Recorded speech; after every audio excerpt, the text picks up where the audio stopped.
নমস্কার। চিরঞ্জীব ভালোবাসা সামান্য স্পর্শ বাংলা ভাষার উচ্চারণে আবিষ্যের কবিদের কবিতা পাঠের এই তৃতীয় ভিডিওটিতে আমার কণ্ঠ থাকছে। পড়ব নিউ ইয়র্ক নিবাসিনী বাংলা ভাষার উচ্চারণে কবির নাম কনচেত্তা পিপিয়া।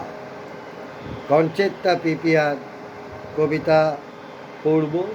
কবিকৃত ইংরেজি থেকে কবিতাটি অনুবাদ করেছেন চিরঞ্জীব সাহিত্য পত্রের এবং কবিতা বাংলার সৈনিক সেনাপতি সুধীর দাস। সুধীর দাসের অনুবাদে, সম্পাদনা ও পাঠ আমার। Chiranjib a call of humble love, world's poetry. Concetta Pipia, হাতের স্মৃতি, হোয়াট দ্য হ্যান্ডস রিমেম্বার, স্পর্শের স্মৃতি। অনুবাদ সুধীর দাস। হাতের স্মৃতি স্মরণে আনে আমি নিজেকে ভাঁজ করে জড়িয়ে, কারণ আমি নিরুপায়।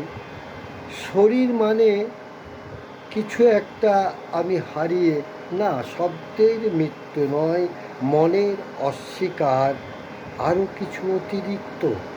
একটি শব্দ যা ছিল এবং তারপর ছিল না, এবং অসমাপ্ত বাক্যের ভেতর হাত বাড়িয়ে সেই আকৃতির দিকে, বাতাসও যাকে ধারণ করে না।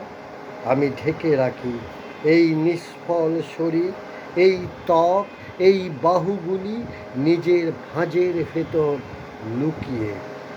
আমাকে আরেকটু ভেঙে থাকতে দাও। এই মুখ, এই শূন্যতা, এই ভাঙন, কারণ আমি হারিয়েছি সেই একটি মাত্র প্রিয় ঐশ্বর্য যা আমাকে আমি করে তুলেছিল, যে বলতো তুমি আছো, তুমি গুরুত্বপূর্ণ, তুমি কারো বাহুতে নিরাপদে উপস্থিত। বললাম কবি কনচেত্তা পিপিয়ার কবিতা। কবিকে আমার শুভেচ্ছা, অভিনন্দন ও ভালোবাসা। কবির জয় হোক, কবিতার জয় হোক।